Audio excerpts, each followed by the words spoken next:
And so, you know, she worked on me for a while, and then I briefly worked on her. You know, there's kind of this emotional release thing going on. I thought, well, you know, probably isn't the best place to have this in front of all these people. So I'm like, you know, you want to do it afterward? And she said, yeah, I'll hang around afterward. And so I traced out the symbols above her, you know, just before the healing, and then did a nice, long, systematic healing on her. And when I got done, her statement to me was, the voices are gone. I can't believe the voices are gone. And she went on to tell me about just what she hadn't mentioned at all to me was that she'd had bouts with suicide, and from as long as she could remember, she had these, you know, just really malicious voices in her head, you know, urging her to do this, urging her to do that, and they left as the symbols were being traced out above her, and essentially the rest of the healing involved a sealing of her energy field, a protecting, a re-empowering, a recharging, that kind of thing. So these things are out there. Now I say these because a lot of people like to do exorcism with various other means. You know, some people, I mean, there are as many techniques out there for exorcism as you can find. What I'm here pitching to you today, perhaps new batteries.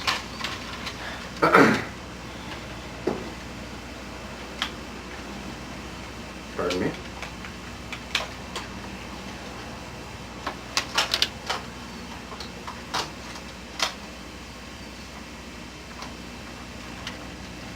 What I'm here pitching to you today is quite simply, you know, let Reiki take care of it, let the guides take care of it. The last thing that you want to do is run across some order of intelligence whose dad is going to come looking for his kid. And they found you. Yeah, I've been having problems with this paper for instance. But, you know, so, you know, don't get cocky. Don't try, you know, don't think that you have to go outside the bounds of Reiki to take care of this. I mean, I really haven't used anything except Reiki since I got initiated into it, and since it works so well on Pat's wrist, you know. So keep these things in mind. Now, the other mind canning techniques are nice. The other techniques work very well. I mean, you can confine entities to little tiny boxes on any level you want with your mind and all of that kind of stuff. But, you know, I would urge you to make as few enemies as possible, and to just let those who work with you take care of it for you in sessions. Okay. If you're interested in, you know, if you do it another way, I highly recommend a book called Exorcism by Eugene Maury, which I don't have with me because I had to consolidate. I don't have like my usual 6 briefcases of stuff with me because we flew. So, Exorcism by Eugene Maury. Eugene Maury. Yeah, M-A-U-R-Y. Okay. Anybody have anything they'd like to share or relate about any of that? I had an incident last week where a friend of mine who had taken 1 and 2 with me called me, and she was depressed, and she said she was supposed to give me a massage, and she was down, and when I went to get my massage, I walked in and went, oh, we need to do some work here. And so she was laying on her table, and she said, you know, I keep feeling like I hear these voices. And I said, okay, well, and basically we just did a Reiki treatment, and I saw 2 dark entities or spots, whatever, leaving her left shoulder. And it was really, that's the first time I've ever seen it that clearly before. Before I've just always, if it's happened, it's been, oh, okay, well, you know, that's fine. But I actually saw it, and it was neat, because it was okay. I didn't, you know, have anything to do with it, really. Neat. Thank you. Yeah, I have something to add. Sometimes when I'm working with people, I have asked to have some kind of a sign. You know, like you got your signs in your head from messages and stuff like that. But sometimes when I'm working with someone, they will suddenly say, oh, all of a sudden my shoulder hurts, or all of a sudden my stomach hurts, or my chest hurts. And that gives me a clue to check to see if there is an entity there. And then also, I find it helpful to send a lot of Reiki energy to the area that hurts, because that's usually where the entity has attached. You know, like if you see the shoulder hurts, then really, in addition to everything else, Reiki the shoulder will apply. Cool. Huh? A couple of years ago, I was diagnosed as having tendinitis. One steady tone constantly ringing in my ears, and since the 3rd degree attunement, I've noticed 3 to 4 different octaves. Is anybody else experiencing that? And tinnitus? Not the tendinitis, but 3 and 4 different ringings and vibrations going on in the ears. Yeah, I get yeah. that. Michael, Mike, is Mike here? Yes. That's my sorry. He last night, Got a both good he and I seat. were hearing when the gentleman was putting the Nakumyo into the crystal, the ringing.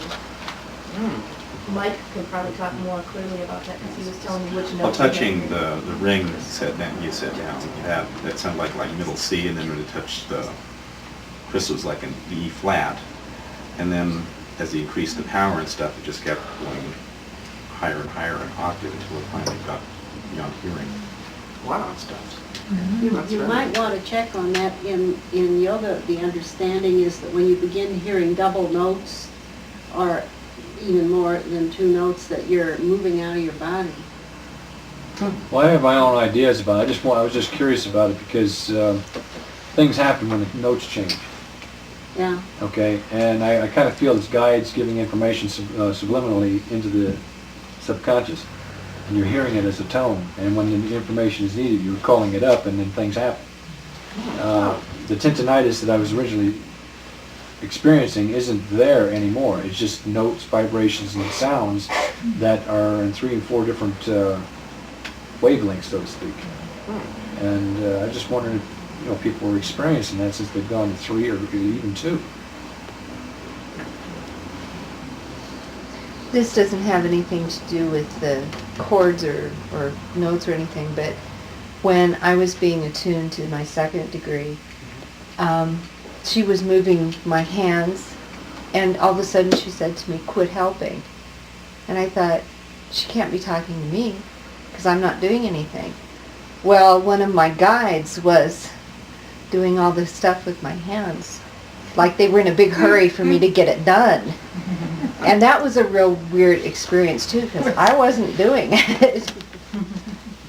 It's as though someone was moving, and what I was doing was, someone was going, okay, we're doing this, and it was like, I'm going, no, you don't have to help, just sit there, relax, and go with it. She says, I'm not doing it. Oh, okay, then I realized that somebody else was reaching, I'm going, happen to do this.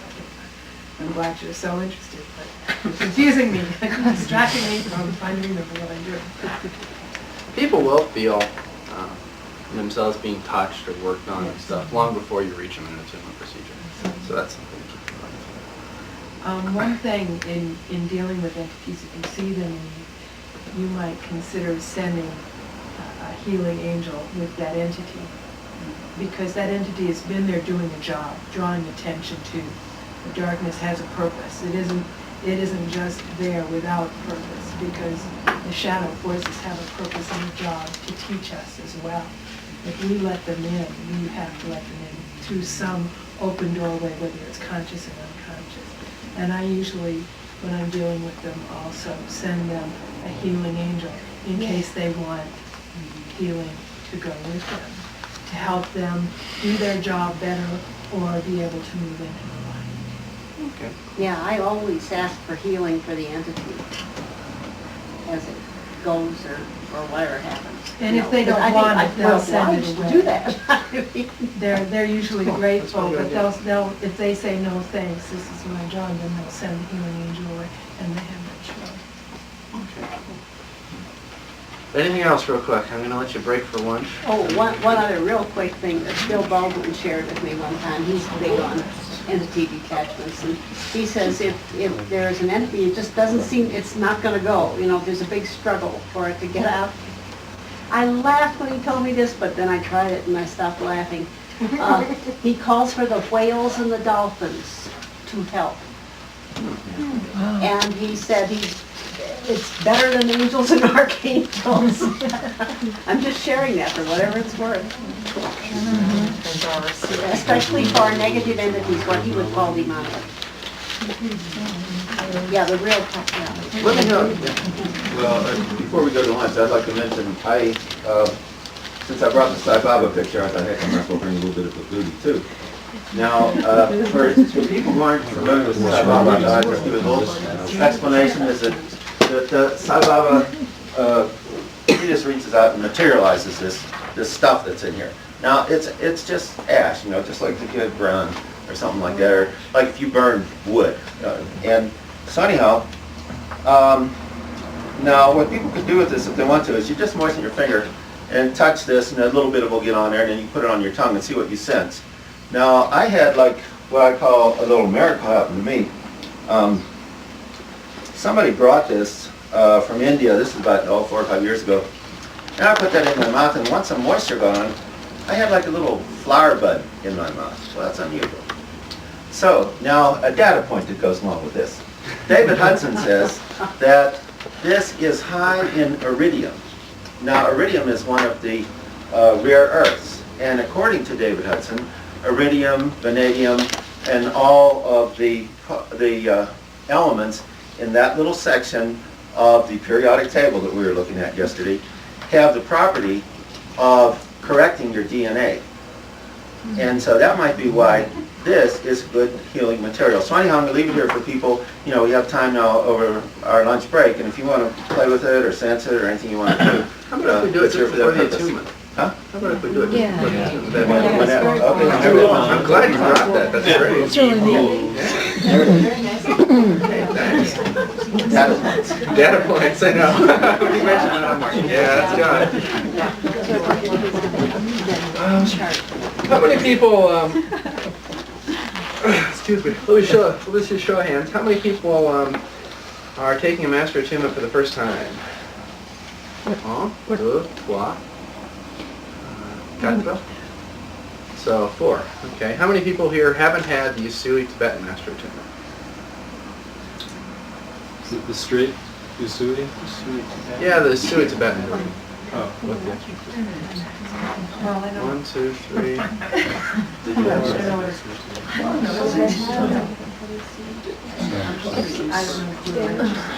Okay, thanks. Lunch it is. Be back here at be back here at 1 o'clock. Well, how'd you guys like it? It was cool. Any complaints, just out of curiosity? The fan, yeah. Pains that would spring up and hit me in different places. Oh, that's interesting. Did you make notes of where they were? Yeah. Okay, good. Those are areas you want to pay attention to. Did anybody have any really cool visions that they want to? I felt somebody put their hand, you did it at one point, but somebody definitely put their hand on my shoulder. That's cool. I had great experiences when I put my hands open at the heart chakra. Yeah, I just filled with joy. Oh, cool. It was neat. And it No, was real filled powerful with the first time and not quite so powerful the second time. Cool. I had flashes of color, mostly violet color, and in the center of them, at one point, there was this, I don't know which one, there were several symbols that were piled up on top of each other, kind of real fast, and then they stayed there for, I don't know, time, I wasn't sure, for a minute or two, and then dissipated. Every time you had hands over the head, I was looking down a tunnel of pyramids, and it was as though energy was rushing down them, not just mine, just there was energy rushing down through the tunnel of pyramids. And after the first time, it was almost with an Egyptian era, knowing how much Kathleen is into the Egyptian, I thought that was interesting. I could see the 2 serpents of the Caduceus who turned around as though they were facing.